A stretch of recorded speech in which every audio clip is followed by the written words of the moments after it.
और इस age group में मैं एक चीज बता दूं, तो इस एज ग्रुप में आपके पास भी आपके पेरेंट्स वगैरह होंगे, उन्हें बदलना बहुत मुश्किल होता है।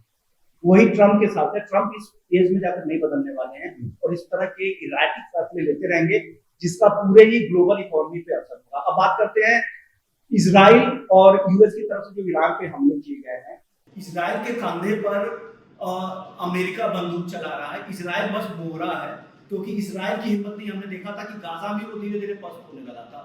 पूरी तरह से अमेरिका बैक ये हमला है और दो मंशा दो थी।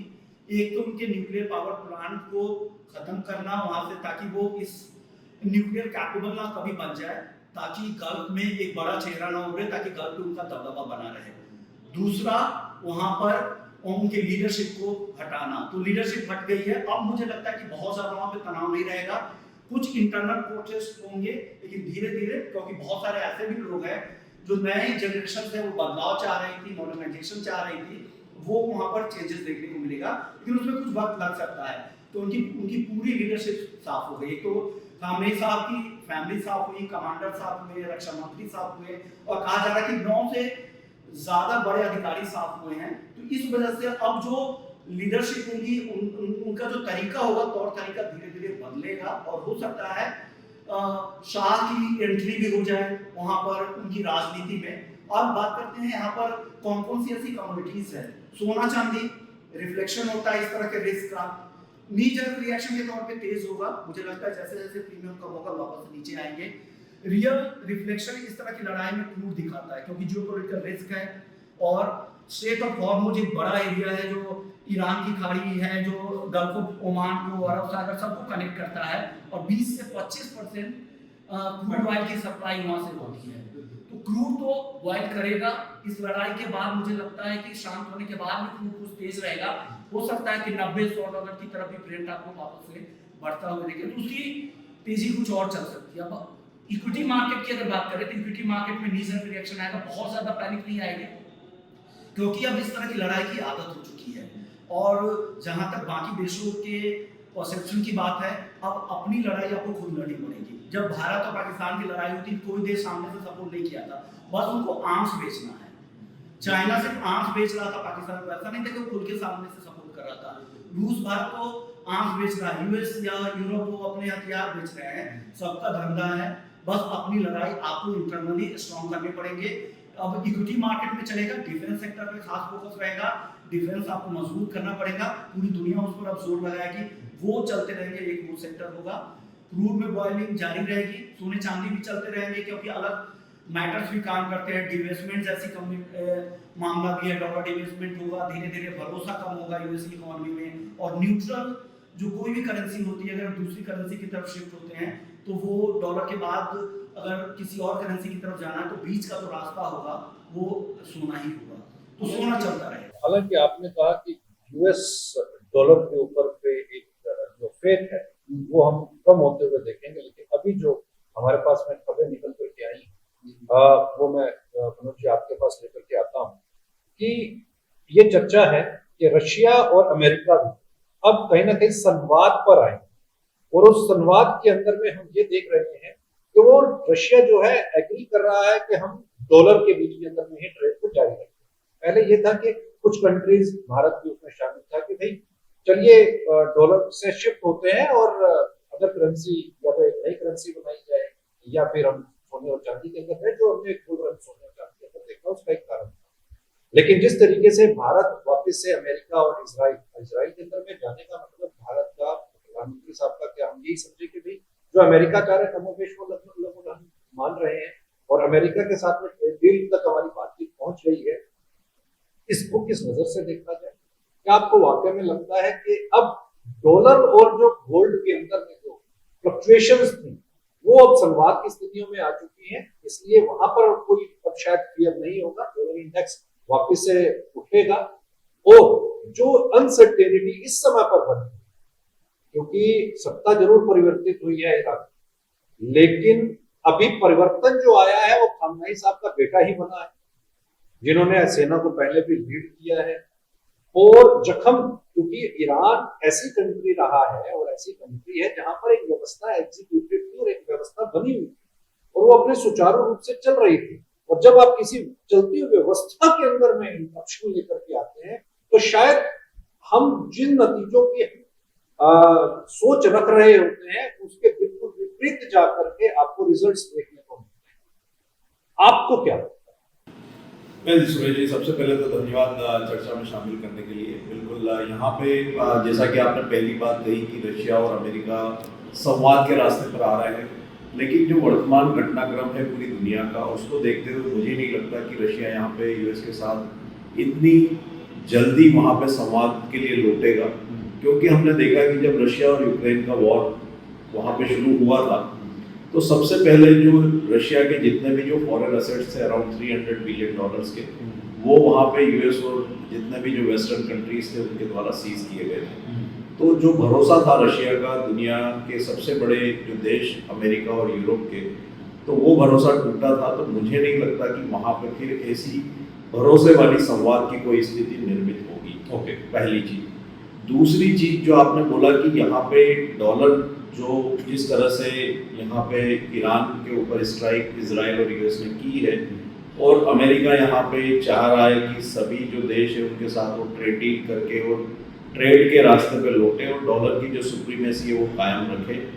लेकिन ये संभव इसलिए नहीं होगा क्योंकि जिस तरह से हम यूएस का जो एग्रेशन देख रहे हैं प्रेसिडेंट ट्रम्प के सेकेंड टर्म में आने के बाद, वो लगातार, चाहे वो रशिया यूक्रेन हो या फिर हमने जो वेनेजुएला वाला एपिसोड देखा हो या अभी रिसेंट में जो मैक्सिको की घटना है, उसके बाद ईरान के ऊपर जिस तरह से स्ट्राइक हुई है, तो ये सारे घटनाक्रम को देखते हुए जिस तरह से वर्ल्ड ऑर्डर बदल रहा है और कहीं ना कहीं जो दुनिया के जो बड़े देश है वो भी इन सारी चीज़ों को बहुत क्लोजली मॉनिटर कर रहे हैं, तो मुझे नहीं लगता कि वहाँ पे जो डॉलर का भरोसा जो दुनिया भर के देशों का है वो कायम रहेगा और जो डी डॉलराइजेशन का जो प्रोसेस हम देख रहे हैं लगातार वो आगे भी बरकरार रहेगा। तो जो डॉलर इंडेक्स में बड़ी तेजी आ जाएगी ऐसा कोई यहाँ पे इन सारी चीज़ों को देखते हुए लगता नहीं है। टेम्परेरी एक इम्पैक्ट हो सकता है क्योंकि यहाँ पे इन्फ्लेशन में बढ़ोतरी होगी तो जो ग्लोबल सेंट्रल बैंक्स ब्याज दरों में कटौती की ओर बढ़ रहे थे, मॉनेटरी ईजिंग की ओर बढ़ रहे थे, कहीं ना कहीं जो वो व्यवस्था है इस वॉर के बाद वो रुक सकती है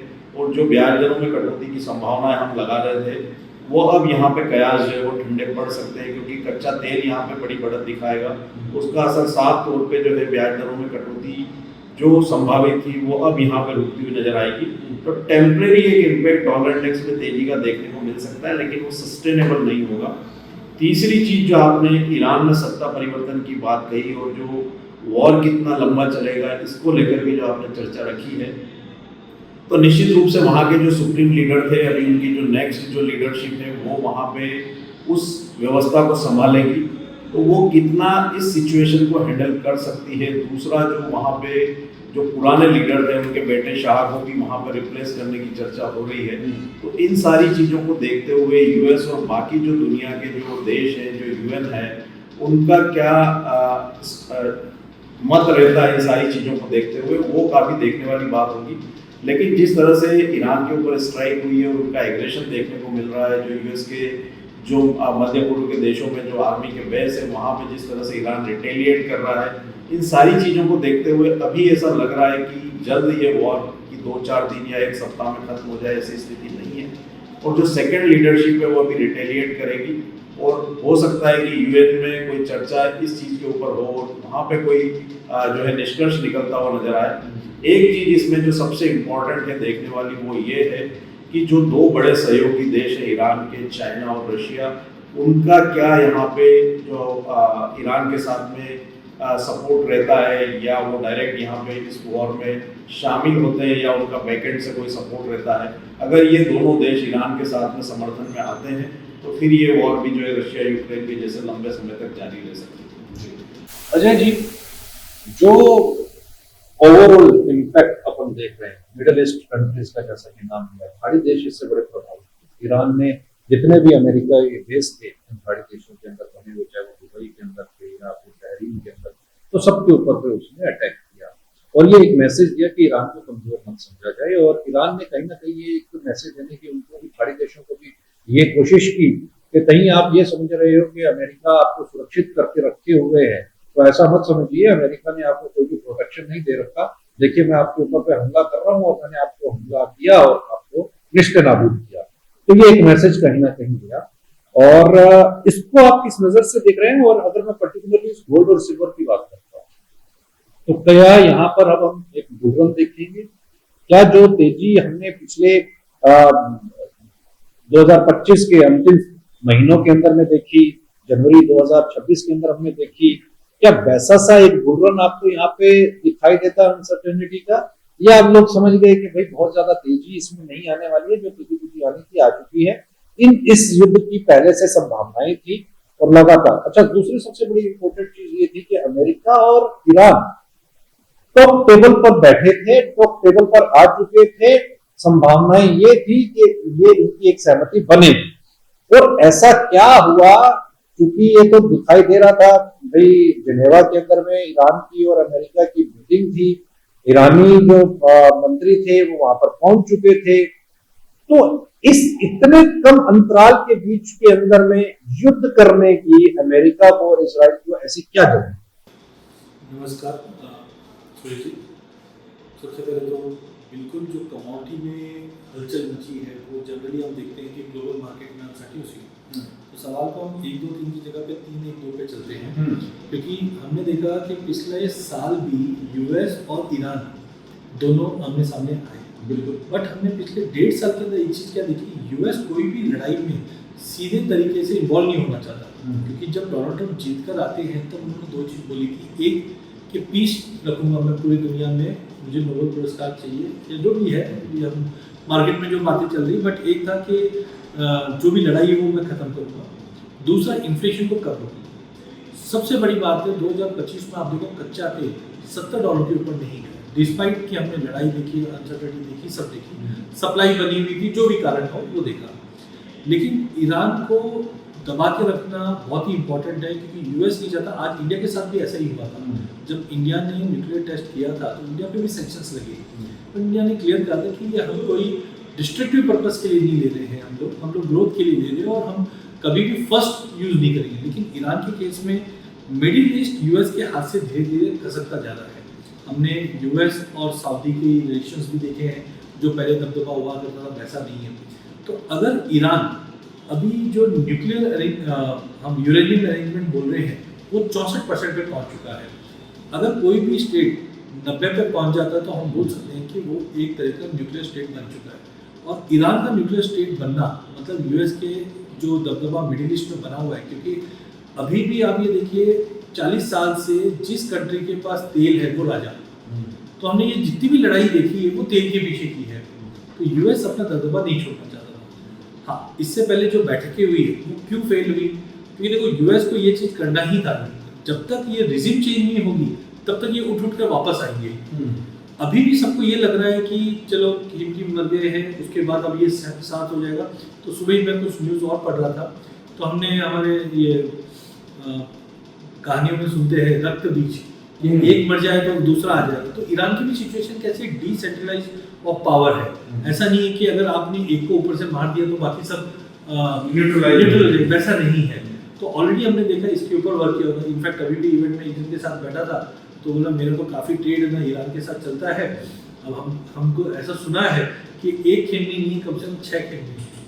और आप ये मत सोचो कि वो आराम से जब ये युद्ध हो रहा है वो अपने घर में फैमिली के साथ टीवी बैठकर देख रहा होगा। ऑलरेडी कुछ ना कुछ प्रोविजन सब कर रखे। तो जब तक ठीक है, अभी इंफॉर्मेशन आ रही है, वो एक अलग पार्ट है, गया नहीं गया ये चीज़। बट हाँ, इसका इम्पैक्ट ग्लोबल मार्केट पे पड़ेगा। आज इंडिया इसलिए इम्पोर्टेंट है क्योंकि आज हमारा जो टर्म्स है ईरान के साथ वो काफ़ी अच्छा था। आज 2017-18 में भी जब यूएस ने सैंक्शंस लगाए थे तब भी हमने देखा कि हमने डायरेक्टली ट्रेड भी किए, और डी-डॉलराइजेशन का टर्म इंडिया ने ही सबसे पहले ज़्यादा सामने लाने की कोशिश की कि हम ईरान से ट्रेड कर रहे हैं बिना डॉलर के। आज चाहे चावल की बात करें, ईरान से हमला होने के ठीक 2 दिन पहले इजराइल जाकर के तो मैं वही बोल रहा हूँ कि 2016 से ये चल रहा है, और बिल्कुल ये 2 दिन पहले की जो बैठक थी, अब वो क्या चीज़ के लिए थी इतनी क्लियर थी, क्योंकि ट्रेड के जो मैंने अभी देखे कि ईरान के ऊपर युद्ध करने की तो नहीं थी मीटिंग, ऑल प्रोस्पेक्ट रहे, लेकिन इसको अगर अंतर्राष्ट्रीय राजनीति के तौर के ऊपर पे, प्रोस्पेक्ट के ऊपर पे देखा जाए तो वो यहाँ पर ये दिखाता है कि क्या हमने ईरान से अपनी दोस्ती छोड़ दी है, हम अमेरिका और इजराइल की तरफ अपनी दोस्ती का हाथ बटा चुके हैं, तो क्या इस चीज को ये समझा जाए कि भाई रशिया से हमने तेल लेना कम कर दिया, अब हम वेनेजुएला और अमेरिका की जो टर्म्स थी उसके ऊपर पे तेल लेने के लिए जा रहे हैं, तो दोस्ती जो है वो शिफ्ट हो गई। नहीं बिल्कुल, अभी जो ये इवेंट्स हुए हैं, जैसा आपने बिल्कुल सही चीज़ पकड़ी कि रशिया, हमने लास्ट टाइम जब रशिया पे वोटिंग हो रही थी तब हमने कुछ भी न्यूट्रल रखा था इंडिया ने अपना स्टैंड, तो ये क्लियर था कि हम रशिया के जो इवेंट है उसको हम निंदा नहीं करते हैं।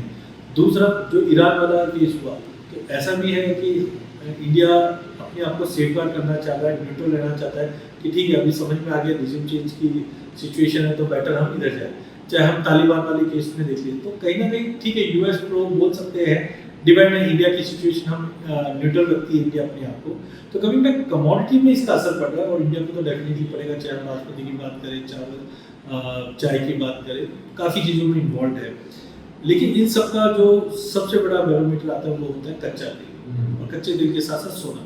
तो कच्चे तेल में हमने देखा पिछले 1.5-2 सालों से मार्केट शांत था, कोविड के बाद जो 2022 में एनर्जी क्राइसिस आया था उसके बाद था, तो जनरली कमोडिटी सुपर साइकिल के पीरियड के बाद वापस वो आते हैं, और चार्टिंग भी अगर आप देखेंगे मंथली चार्ट के ऊपर तो एक ब्रेकआउट रिक्वायर्ड था मार्केट में, हमने एमसीएक्स में भी देखा 6000 की पट्टी। मार्च का पहला हफ्ता आप क्या देख रहे हो? सबसे पहले कच्चा तेल और फिर सोना चांदी, क्योंकि अभी आप कभी भी अगर ये चीज़ों को देखना है ना, पहले आप डॉलर देखिए, विक्स देखिए, सोना चांदी देखिए और क्रूड देखिए, ये चारों चीज़ पिछले 15 दिन से एलिवेटेड लेवल पे है। ग्लोबल विक्स 20 के ऊपर अच्छे से होल्ड कर रहा है, डॉलर इंडेक्स में जो गिरावट देख रहे थे वो थमी हुई थी 9750 के अराउंड है, सोना 5200 के ऊपर टिका हुआ था और 70 के ऊपर ब्रेंट आ गया। तो मुझे लगता है ब्रेंट करीबन 85 से 90 का एक स्पाइक आता हुआ दिखाई दे रहा है, जिस ढंग से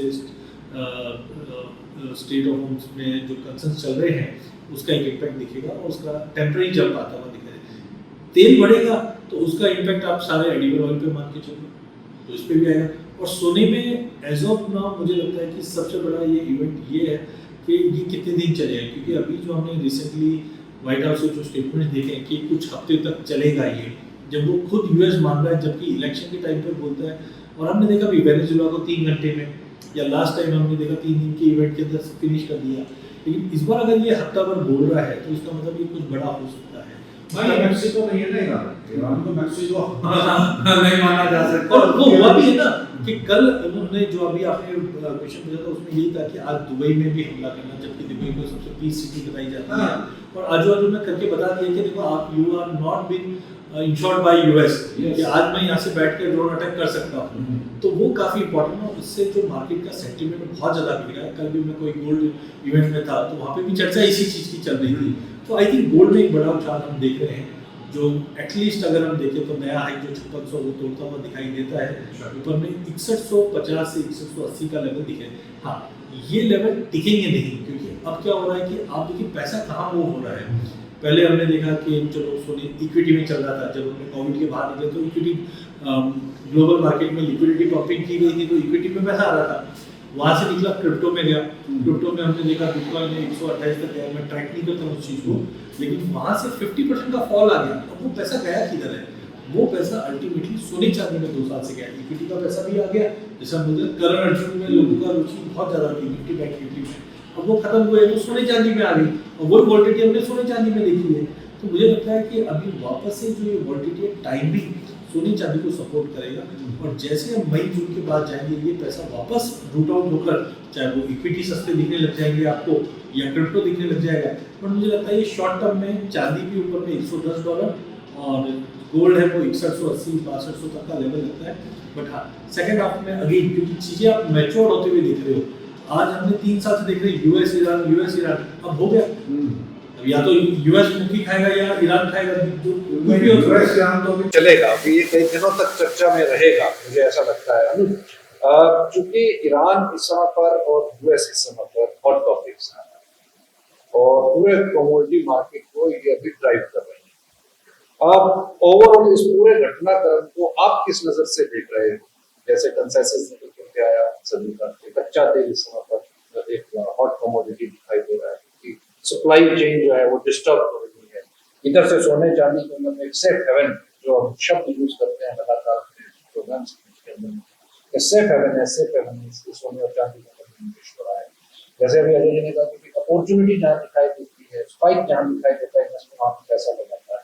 तो इन्वेस्टर को इस समय पर सोने और चांदी के अंदर एक अट्रैक्शन मिलती है, जहाँ पर एक हाइप आ रहा है और इसके अंदर में पैसा लगा रहा है, और वो जून जुलाई तक हो सकता है कि वापस सोने चांदी से पैसा निकाल करके शिफ्ट करेगा। आपको क्या लगता है साल 2026, जो कि अपन अगर एस्ट्रोलॉजिकली भी देखते हैं, मतलब ये एस्ट्रोलॉजो के देख रहा था कि 2026 पूरा ही ऐसा जाएगा, 2027 का भी कुछ हिस्सा जो है वो ऐसा ही जाएगा, तो क्या ये माने कि ये लंबा जाने वाला? देखिए बिल्कुल मुझे लगता है कि 2026 में आपको ये सब चीज़ें बहुत देखने को मिलेगी, क्योंकि एस्ट्रोलॉजी अगर आप देखेंगे तो जो 2026 सूर्य का साल है, तो यहाँ पर आपको हॉट बहुत देखने को मिलेगा, कि सभी एग्री करेंगे, क्योंकि हमने बहुत सुना है इसके बारे में। तो ये कभी फरवरी खत्म नहीं हुआ है और आपका ऐसे एक तरीके की स्मॉल वर्ल्ड वॉर टाइप से चढ़ गया है। आप देखिए पाकिस्तान और अफगानिस्तान के बीच में भी वॉर स्टार्ट हो गया है, यहाँ पे चाइना भी तैयार करना ताइवान को करने के लिए, यहाँ पर ये जो यूएस के बीच में है, रशिया यूक्रेन है, वो सब एक तरीके से स्मॉल वर्ल्ड वॉर टाइप से यहाँ पर स्टार्ट हो गया। तो ऐसे में अगर आप देखेंगे तो सबसे ज़्यादा इफेक्ट आने वाला है कमोडिटी मार्केट के ऊपर, क्योंकि देखिए अगर हम इंडिया की बात करें तो बहुत सारी चीज़ें हम एक्सपोर्ट करते हैं, जो चाहे वो मसाले हैं, हम इंपोर्ट करते हैं, हम ड्राई फ्रूट्स इंपोर्ट करते हैं, हम पाम ऑयल इंपोर्ट करते हैं, और सभी कहीं ना कहीं इसी रूट से आने वाले हैं जिस रूट में अटैक होता है। तो मुझे लगता है कि ये जो अटैक हुआ है, ये जो वॉर चली है, इससे आपको आने वाले दिनों में कमोडिटी मार्केट के अंदर बहुत स्पाइक्स आपको देखने को मिलेंगे। एडिबल ऑयल जो हम बाहर से इंपोर्ट कर रहे हैं, पाम ऑयल जो हम इंपोर्ट कर रहे हैं, आपका अगर आप देखिए तो अभी रिसेंटली अभी लेटेस्ट न्यूज़ है कि जबील अली एयरपोर्ट के ऊपर अटैक हो गया। तो अटैक हो गया तो जो भी आपका एक्सपोर्ट है इंपोर्ट हो रहा है, वो वहाँ पर आपका जो है कॉस्टली होने वाला है, क्योंकि कॉस्टली होगा तो आपकी जो कमोडिटी का प्राइस है वो इंक्रीज हो जाएंगे। तो जो आप पाम ऑयल इंक्रीज बाहर से मंगा रहे हैं या ड्राई फ्रूट आप बाहर से मंगा रहे हैं, वो कॉस्टली यहाँ पर होने वाले हैं। स्पाइसेस की अगर बात करेंगे तो इंडिया से बहुत बड़ा पार्ट हम एक्सपोर्ट करते हैं। अब बाहर एक्सपोर्ट भी जाएगा तो इंडिया के अंदर आपकी एबिलिटी बहुत इंक्रीज हो जाएगी। बाहर के लोगों के लिए तो महंगा हो जाएगा, बट यहाँ के लोगों के लिए बहुत सस्ता हो जाएगा। मीन्स आपकी जो पैरिटी है जिसको हम बोलते हैं वो डिस्पैरिटी में कन्वर्ट हो जाएगी। आप पैरिटी नहीं बिठा पाएंगे कि आपका डॉलर का भाव क्या है, डोमेस्टिक भाव क्या है, तो वो एक बहुत बड़ा ट्रेडर्स के लिए क्वेश्चन मार्क खड़ा हो जाएगा। तो अब ये जो सिचुएशन है ना, ये मुझे लगता है कि कमोडिटी मार्केट के लिए बहुत बड़ी सिचुएशन है, कि जहाँ पर आपको डोमेस्टिक प्राइस और इंटरनेशनल प्राइस को बेयर करना वो बात में बहुत डिफिकल्ट हो जाएगा। यानी आपका जो थ्रस्ट है वो इक्विटी ये एग्री कमोडिटीज की तरफ ज्यादा आपको दिखाई दे रहा है, कि एग्रो कमोडिटीज को भी यहाँ पर आप समझने की क्रूड का भाव बड़े के ऊपर ही आता है। एग्री कमोडिटीज के अंदर में आपने 2-3 आइटम्स के नाम दिए, जैसे ड्राई फ्रूट का आपने दिया। हालांकि ड्राई फ्रूट ऐसे एसेंशियल कमोडिटी नहीं है जिसके बिना हम लोग सर्वाइव नहीं कर सकते, तो मुझे लगता है कि उसके अंदर में प्राइसेस बहुत ज़्यादा अगर ऊपर नीचे होते भी हैं तो बहुत ज़्यादा बाजार के अंदर में इफेक्ट नहीं पड़ेगा। लेकिन हाँ, एडिबल, चूँकि हम 60% तक जो एडिबल ऑयल है वो बाहर से आयात करते हैं और कमोबेश उसी रूट से ही आयात होता है।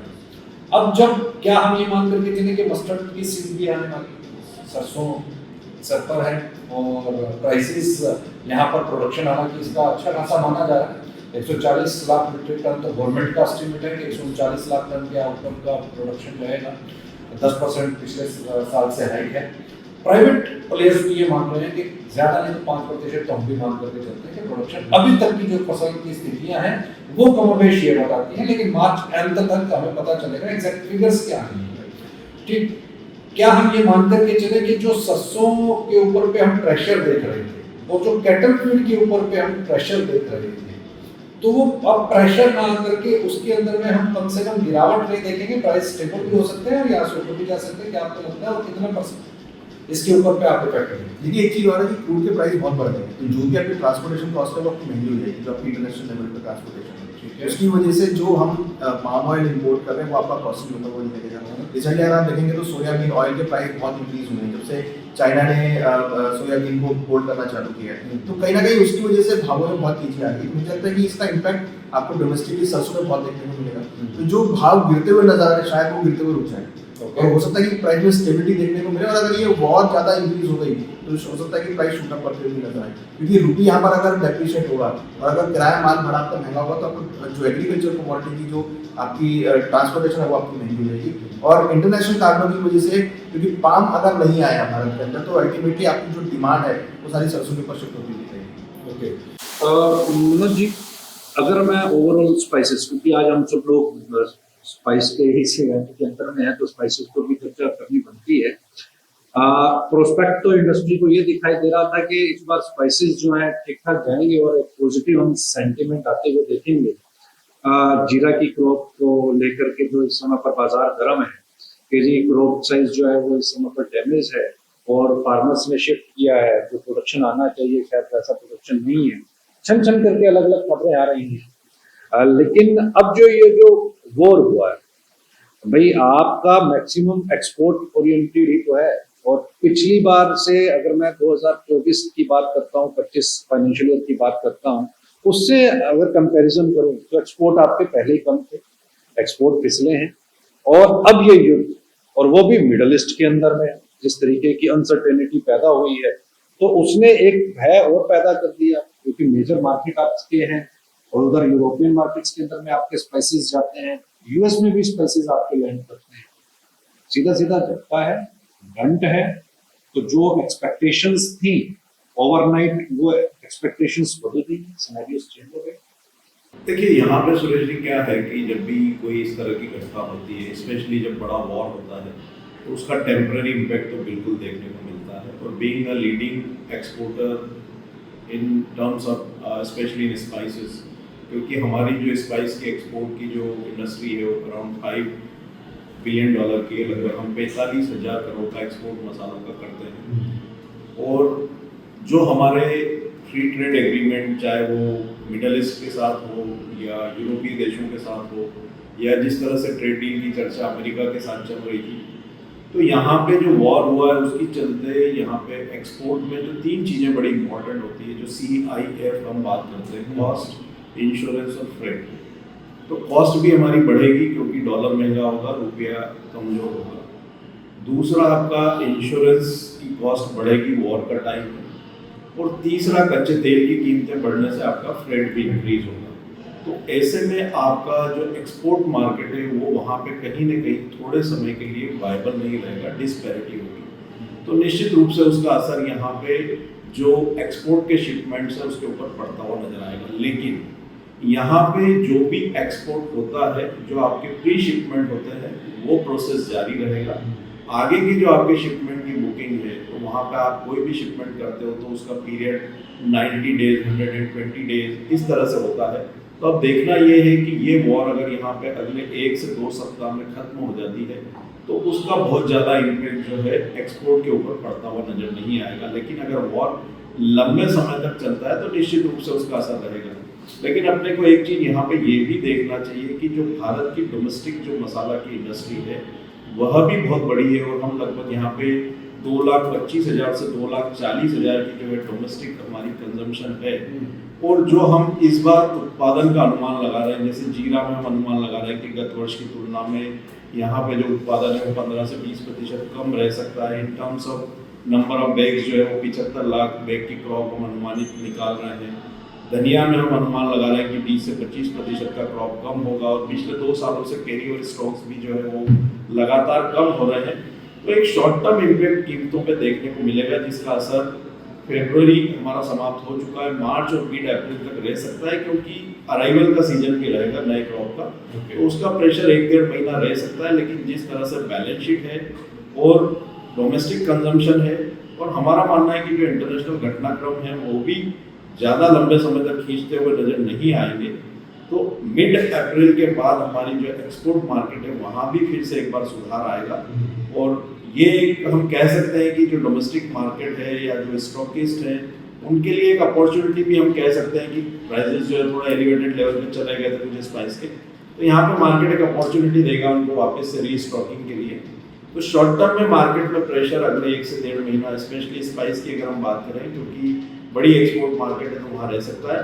लेकिन ग्रेजुअली वहाँ पे जो प्रेशर है वो ईज होता हुआ नजर आएगा।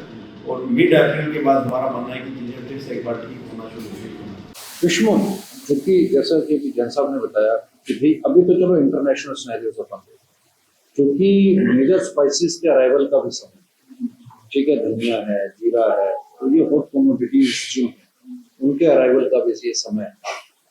तो ऐसे के अंदर में क्या ये जो अपॉर्चुनिटी इस समय पर हम देख रहे थे कि मिलने वाली थी अपॉर्चुनिटी फार्मर्स के एंड के ऊपर, और जिनके पास पुराना माल रखा हुआ था, चलो पुराना माल निकालने के लिए एक अपॉर्चुनिटी थी तो निकाला जा सकता है।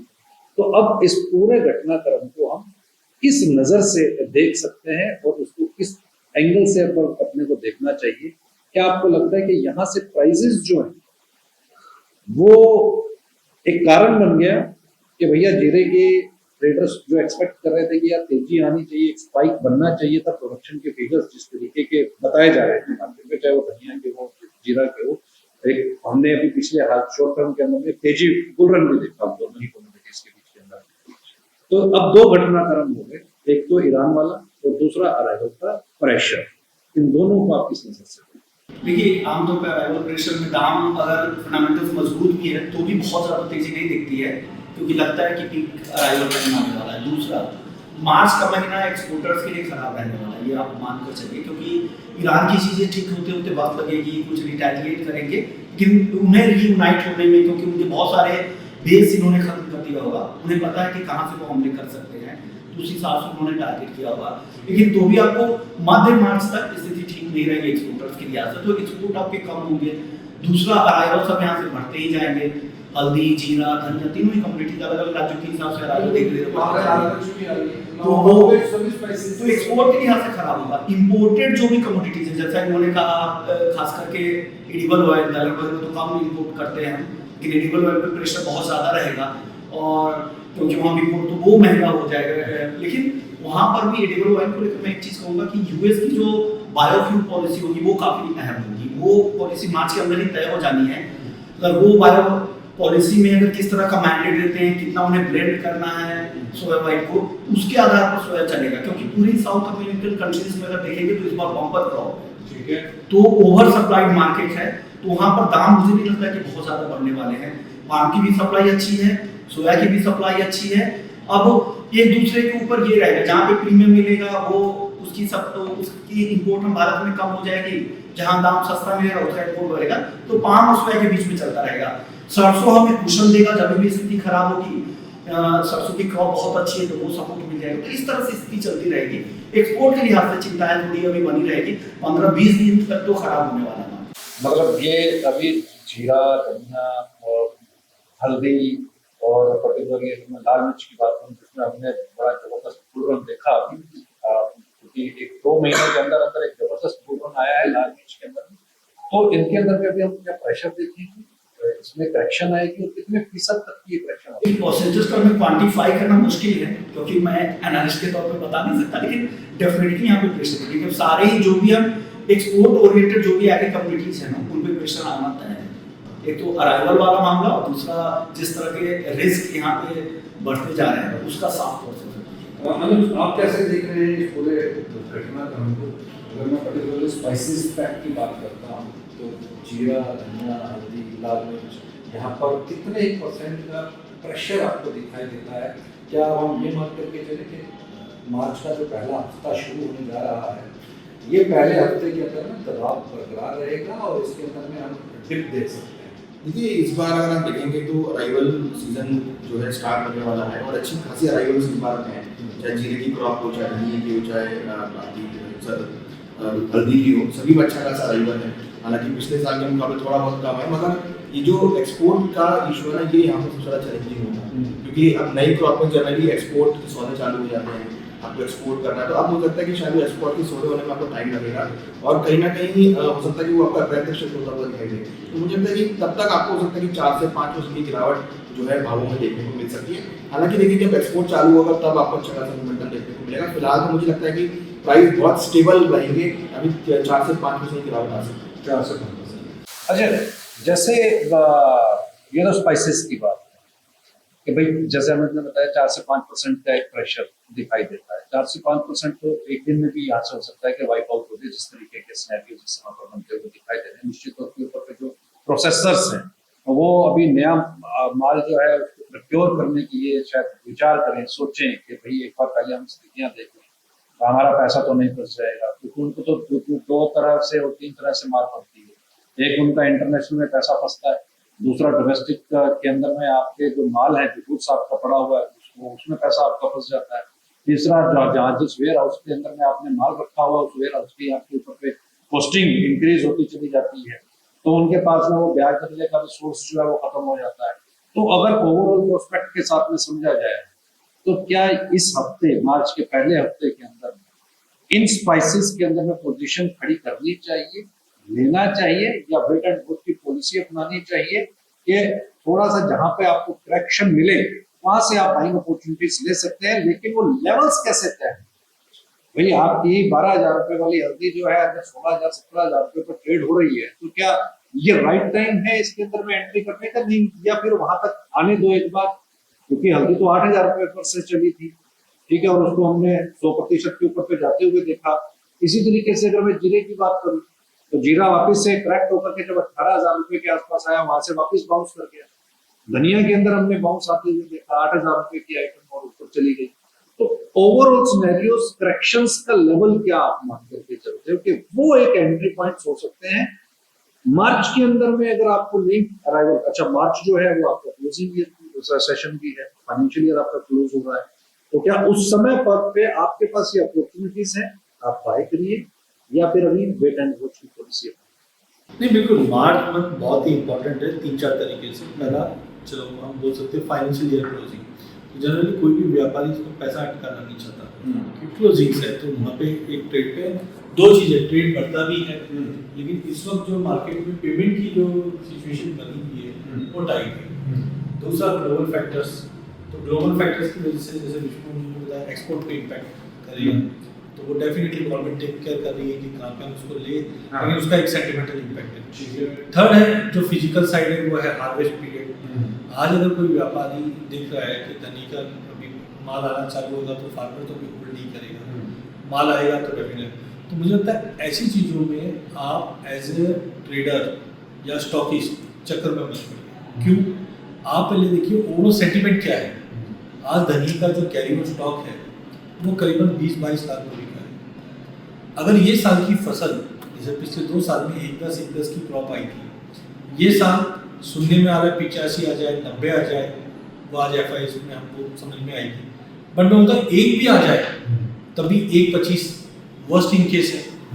हमारी खपत है वो 1.50 बताई जाती है, मैं उससे फेवर नहीं, क्योंकि पिछले 5 साल में चीज़ें चेंज हुई है। आज शादी ब्याह, आज आप देखो कम से कम जो 25 बिलियन का बिजनेस 2014 में था आज 125 का हो गया, इतने इवेंट्स हो गए। दूसरा डार्क स्टोर, 5 साल पहले डार्क स्टोर 0 थी, आज ऑफिशियल फिगर है लिस्टिंग कंपनीज का जिसमें 7,000 डार्क स्टोर है और बताया जाता है कि 8 से 10 हो रिटेल स्टोर। तो यहाँ पे आर्टिफिशियल डिमांड है। तो काफ़ी मसाला कंपनी से जब मेरी बात हुई तो उन्होंने इस बार के हमारे टारगेट सेल्स के बड़े हैं, कोई कम नहीं हुए हैं, लेकिन उसके लिए प्रोक्योरमेंट जो करना है वो मार्च मंथ बहुत ही अच्छा मंथ है। एक अराइवल प्रेशर की वजह से भाव सस्ते रहेंगे। मैं काफी चाहूंगा, मेरा इसके ऊपर पे काउंटर क्वेश्चन है। पॉपुलेशन तो वही जो हम कैलकुलेट करके चल रहे हैं 140 करोड़ 140 करोड़, और अनऑर्गेनाइज्ड से आप ऑर्गेनाइज्ड की तरफ तो शिफ्ट हो गए, बस इतना ही है। 200 कि भाई आप मान लीजिए आज आप एक इवेंट के अंदर में आप यहाँ पर खाना खा रहे हैं, खाना आपका घर भी होता है, आप वहीं खाना घर पर भी खाते हैं, कंज्यूम करते हैं, तो यानी कि आपकी घर की जो कंजम्पशन थी वो शिफ्ट होकर के यहाँ पर आई है। केवल इतना ही है। अजय केडिया जी अपने घर पर भी बैठ करके खाना खाते तो उसमें उतना ही आपका पे पता चलता है कि एक सब्जी खाते हैं जहाँ एक बड़ा बाजार हो जाता है। यहाँ पे 10 और इसके अंदर मैं आपको डेटा बताता हूँ। आपने जो चीज़ बोली बराबर, आज मैं अहमदाबाद, ठीक है, 2 दिन पहले कैस्टर इवेंट भी था, गोल्ड इवेंट भी है, मेरा वहाँ पे एज ए स्पीकर हूँ, मेरे लिए 3 जन ने प्रोविजन किया है। ये चीज़ 2001 से 2005 में जब हमारे यहाँ पे मॉल कल्चर हुआ था, सबसे सीधा साधा एग्जाम्पल है रिबॉक। इन्होंने मार्केट के अंदर 650 स्टोर्स डाले, कंजम्पशन उतने ही है। आज 5 जन बैठे 6 जन बैठे तो पहनने वाले तो 6 जोड़ी के ही है, बट उसको देने वाले, उसके लिए प्रोविजन करने वाले कम से कम वहाँ पे 20 जन बैठे। आज मेरे घर के सामने पहले एक किराना स्टोर थी और वो बोलते था कि अजय केडिया यहाँ से मेरे से माल लेके जाएगा। आज रिलायंस है, ठीक है, हाइपर मार्ट करके एक है, फ्रेश है, डीमार्ट है और जो पटेल मार्ट, ऐसे करके 10 बन गए हैं। पॉपुलेशन बढ़ी है। दूसरा एक चीज, डार्क स्टोर आज 5 साल पहले नहीं था। आज आप जितने डार्क स्टोर्स बने हैं 7,000 डार्क स्टोर है और आप बटन दबाओ आपको। आज पहले मैं शाम को महीने में 2 बार आइसक्रीम के लिए हम जाते हैं। आज डॉक्टर बोलती है पापा आज आइसक्रीम खाने की इच्छा हो रही है, बटन दबाते 5 मिनट आ जाता है। कंजम्पशन बढ़ा है, फूड इनोवेशन बढ़ा है। हाँ, आपकी कैपेसिटी जो हम लोग सुनते हैं कि भाई आप 100 ग्राम खा सकते हो, वो 100 ग्राम ही है। लेकिन उसके लिए तैयारी करके आज हम इवेंट में आए हैं, खाना तो आपको दाल रोटी है ना, लेकिन उसमें क्या हो रहा है, जो वेस्टेज बोल लो या जो प्रोविजंस है वो बढ़े हैं। और ये चीज आप उठा के देख लीजिए, जैसे 2005 में जैसे हम लोग मॉल कल्चर में आए थे, लेने वाला आदमी एक ही, लेकिन वो 5 मॉल में जाता है, फूड स्टेपिंग काउंट होती है, तो आपके प्रोविजन 5 होकर आते हैं। इसी के ऊपर इसमें ही मैं ऐड ऑन करना चाहूँगा, जैसा कि आपने बोला कि जनसंख्या वही है कि हम 140 करोड़ की बात करते हैं, 150 करोड़ की बात करते हैं। कोविड की जो महामारी थी वर्ष 2020 की, उसके बाद भारत में एक जो बड़ा बदलाव आया, और बदलाव यह आया है कि यहाँ पे हमने देखा है कि जो रोजगार गए थे लोगों के, और उसके बाद काफ़ी सारी सरकारों ने फ्री फूड डिस्ट्रीब्यूशन की जो स्कीम चलाई थी, वो ग्रेजुअली फ्री फूड डिस्ट्रीब्यूशन से फ्री मनी ट्रांसफर तक आ गई है। अभी जो भारत का जो सिनारियो है, उसमें जो स्टेट गवर्नमेंट्स का जो बेनिफिट है, इंक्लूडिंग सेंट्रल गवर्नमेंट, जो direct benefit in terms of के, वो अभी आपका 1,90,000 से 2 लाख करोड़ प्रति वर्ष पहुंच गया है। वो पैसा ऐसा है कि वो डायरेक्ट रूरल इकोनॉमी में जो लोअर क्लास की जो पॉपुलेशन है उनके हाथों में जा रहा है। तो जो लोग पहले 2 समय की रोटी खा नहीं पाते थे, आज उनको अनाज सरकार फ्री में दे रही है, उसके साथ में उनको पैसा भी दे रही है। तो उस पैसे से जब आदमी के पास पैसा आता है, तो सबसे पहली चीज होती है कि वो अपने पेट की पूजा करेगा। तो आपको अनाज मिल रहा है तो साथ में तेल खरीदेगा, मसाले खरीदेगा, शक्कर खरीदेगा, नमक खरीदेगा। तो ये जो पिछले 4-5 सालों में डोमेस्टिक कंजम्पशन बढ़ी है, जो मैंने आपको बात बताई कि हमारी जो मसाला इंडस्ट्री है वो 2,40,000 करोड़ की हो गई है, और उसका जो CAGR ग्रोथ है वो 10% का है, जो कि एक रिकॉर्ड है। और अगर इसी तरह से हमारी CAGR ग्रोथ होती है तो वर्ष 2034-35 तक हमारी घरेलू मसाला की इंडस्ट्री 5 लाख करोड़ की हो जाएगी। तो जो डोमेस्टिक कंजम्पशन इंक्रीज हो रहा है, इसीलिए जो हमारी एक्सपोर्ट के ऊपर डिपेंडेंसी वो कम हो रही है। मैं इस बात से इनकार नहीं कर रहा। देखिए, अगर वैल्यूएशन वाइज जाएंगे तो प्राइसेस की वजह से भी हमने एक वैल्यूएशन इसकी इंक्रीज होते हुए देखी है, एक बात। दूसरा, जो आपने कोविड के बाद में जो अवेयरनेस की बात की, जो पैसा हाथ में जाने की बात की, उससे जो शिफ्ट आया, वो विष्णु आपको क्या लगता है कि भी शिफ्ट आया है? ईटिंग हैबिट्स के अंदर में शिफ्ट आया है, डेफिनेट आया है, लेकिन ऐसी भी तो जनरेशन सामने निकल करके आई है जो हेल्थ कॉन्शियस हुई है, जो इन चीजों के बीच के अंदर में अपनी हेल्थ का बड़ा ध्यान रख रही है, और जो वो शिफ्ट आया है, शायद हम उसको कैलकुलेट करना इसके अंदर में भूल गए। क्योंकि भाई आप दिन के अंदर में अगर मान लीजिए, अच्छा वो क्या करता है, वो फ्राइड से बचता है, वो जंक फूड से बचता है खाने के लिए, ठीक है, तो वहां पर जो स्पाइसेस का कंजम्पशन है, क्या हम ये एज्यूम करके लेकर के चलें कि वहां पे कम होने जा रहा है? जी, देखिए बहुत सारे वैल्यू एडेड प्रोडक्ट्स भी आ गए हैं। तो वैल्यू एडेड प्रोडक्ट्स के जरिए जहाँ पे एग्रीकल्चर प्रोडक्ट्स भी है, वहाँ भी इस्तेमाल काफी ज्यादा तेजी से बढ़ता जा रहा है। नए नए प्रोडक्ट देखिए, चाहे वो क्यूमिन सीड जीरे को लेकर बना हो, कोरिएंडर को लेकर हो, हल्दी को लेकर हो, डाइट मिल्क से लेके और अलग अलग प्रोडक्ट्स वगैरह आ रहे हैं, जीरे और धनिया से बने हुए जो हेल्थ केयर प्रोडक्ट्स वगैरह बन रही हैं। तो वहाँ पर भी इस्तेमाल बढ़ रहा है। और यहाँ पे डाइटिंग का मतलब, हेल्थ कॉन्शियस इसका मतलब नहीं कि आप पेट को खाली रखो, पेट को भरना है, लेकिन हेल्दी प्रोडक्ट जहाँ पे फैट ना हो, फाइबर आप ज्यादा कंज्यूम करो, हाँ, तो कार्ब्स वगैरह नहीं लेना है। लेकिन वो भी ओवर ईटिंग कर रहे हैं, हर जगह आजकल ओवर ईटिंग। हम कितनी ओवर ईटिंग करने लगे हैं, तो हमारी वैराइटीज इतनी ज्यादा बढ़ गई है। जैसा कि उन्होंने कहा, आर्टिफिशियल डिमांड काफी ज्यादा क्रिएट हो रही है, वेस्टेज डिमांड काफी ज्यादा क्रिएट हो रही है। कॉमन अब कैट की जो रिपोर्ट है उसमें जब कि हर साल 10% से ज्यादा शादियों का बजट बढ़ता जा रहा है, तो सबसे ज्यादा खर्च शादियों में खाने पे हो रहा है। वैराइटीज जो आपको मिलेंगी, जो स्टॉल्स जो बढ़ती जा रही है, वो लगातार बढ़ती जा रही है। पहले 10, 15, 20, 50 दिखेंगे शादियों में। तो इसमें मैं एक ऐड करना चाहूँगा। मैं जैसा भी डेटा देखा था, इंडिया का जो प्रोटीन कंजम्पशन है वो आज भी डेली का 62 ग्राम है, जो कि ग्लोबल मार्केट का 75 है। अच्छा, जो आप लोग बहुत अच्छी चीज पकड़ी है। पहले हम लोग क्या करते थे, खाते थे। अभी आदमी कोविड के बाद, जैसे मनोज ने बताया, आदमी सीख चुका है, समझ चुका है, तो उससे इंटेक कम नहीं हुआ। आज फॉर एग्जाम्पल मेरी बात करूँ, मैं पहले दिन में 3 बार लेता था, सुबह breakfast, lunch and dinner. Doctor बोलता है, सर आप इतने पूरे दिन बैठते हैं, आप पूरे दिन भूखे मत रहिए, आप सुबह ब्रेकफास्ट लीजिए, फिर 12 बजे कुछ लीजिए, 4 बजे कुछ लीजिए, और फिर रात को डिनर लीजिए। तो धीरे धीरे क्या होता है, एक इंडिया का जो पर कैपिटा है वो $1,700 से 3,000 हो गया। तो आदमी खुद पे खर्चा कर रहा है। अच्छा, प्रोडक्ट वाइज आपने सुना होगा एम कैफे, ऐसे काफ़ी प्रोडक्ट बन चुके हैं जो अभी, जैसे अमूल है, अमूल का अभी आप कोई भी पैकेट अगर आप देखोगे तो उसमें प्रोटीन इंफॉर्मेशन आ रही है, तो पब्लिक अभी समझ चुकी है खाने के साइज को, और धीरे धीरे उस चीज़ पे वो तो देखिए ये ऐसी बहुत सारी कंपनीज हैं जिसमें मैं अभी अमूल की अगर मैं बात करूँ तो फिर प्रोटीन आटा जो है उनका लॉन्च होने जा रहा है, ठीक है। तो ऐसे बहुत सारे इनोवेशन स्कूल के अंदर में हो रहे हैं कि भाई इस तरीके से देखिए दो चीज़ें होती हैं, क्योंकि हम मीडिया से जुड़े हुए हैं और हमें मालूम है कि नैरेटिव्स को एक सेट किया जाता है, और दूसरा इसके बीच के अंदर में ये चीज़ आती है कि आप मार्केट अपने प्रोडक्ट की कैसे करते हो, क्या बोल करके करते हैं, ठीक है। भाई एक समय के अंदर में चाय बहुत अच्छी थी पीने के लिए, ठीक है जी, बड़ा अच्छा एनर्जी आपको दे रहा था। आज वही चाय जो है आप कहते हैं कि भैया नहीं है, रूप बदल जाते हैं। स्टोरी टेलर जितनी अच्छी स्टोरी बनाते हैं जितनी अच्छी चाय वो बिके, आपको बेहतरीन स्टोरी टेलर होना पड़ेगा, जर्नलिस्ट हो या फिर आप कोई प्रोडक्ट बेचना चाह रहे हो, तो सोना चांदी बेचना चाह रहे हो, बिल्कुल बिल्कुल ये सारे आपके शब्दों के ऊपर पे हमारा स्टोरी टेलिंग के ऊपर पे डिपेंड करता है। चावल एक बड़ा हमारा मार्केट साइज है और मैक्सिमम हम एक्सपोर्ट करते हैं, और मैक्सिमम जो बायर हैं हमारे मिडिल ईस्ट कंट्रीज।